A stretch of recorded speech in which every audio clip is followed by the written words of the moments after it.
हरे कृष्णा, राधे राधे। दोस्तों, स्वागत है आपका हमारे चैनल शिखा भक्ति धारा में। आप सभी लोगों को आज मौनी अमावस्या के पर्व की हार्दिक शुभकामनाएं।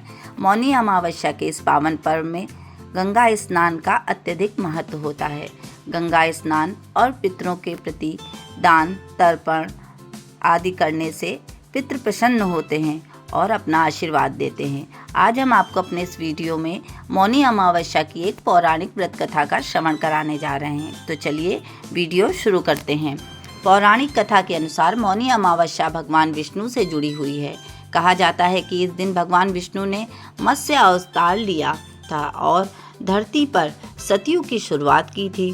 दूसरी कथा के अनुसार राजा भगीरथ ने अपने पूर्वजों की आत्मा की शांति के लिए इस दिन गंगा नदी को पृथ्वी पर लाने के लिए इस दिन गंगा नदी का आवाहन किया था और ऐसा माना जाता है कि इस दिन पवित्र गंगा स्नान से पूर्वजों को तृप्ति मिलती है और व्यक्ति के पापों का नाश होता है। एक अन्य मान्यता के अनुसार देवताओं और दानवों के बीच समुद्र मंथन के दौरान अमृत की खोज हुई थी। अमृत को सुरक्षित रखने के लिए भगवान विष्णु ने मोहिनी रूप धारण किया और इसे देवताओं को प्रदान किया। इस दिन का महत्व और भी अधिक है।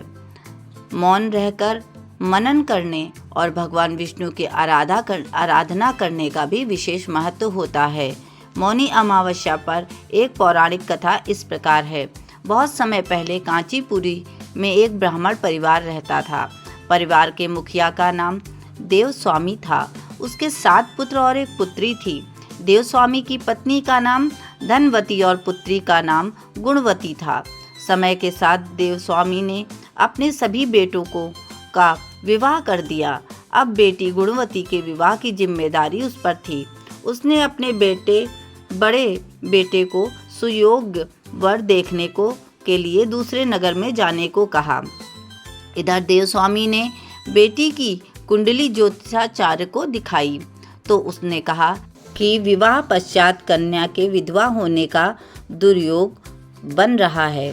ये सुनकर ब्राह्मण पिता दुखी हो गया। तब ज्योतिषाचार्य ने कहा कि सिंघल द्वीप में एक सोमा धोबिन है।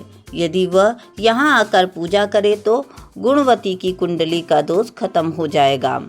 उपाय जानने के बाद देवस्वामी ने अपने छोटे बेटे के साथ पुत्री गुणवती को सिंघल द्वीप धोबिन को लाने के लिए भेज दिया। दोनों सिंघल द्वीप की ओर चल दिए। वे चलते चलते समुद्र के किनारे पर आ गए और उसे पार करने का उपाय सोचने लगे। भूख और प्यास से व्याकुल दोनों भाई और बहन एक वट के नीचे आराम करने लगे।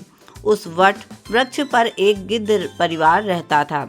गिद्ध के बच्चों ने उन दोनों भाई बहन को देखा था।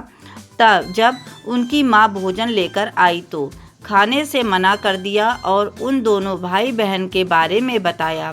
तब उनकी माँ को दया आ गई।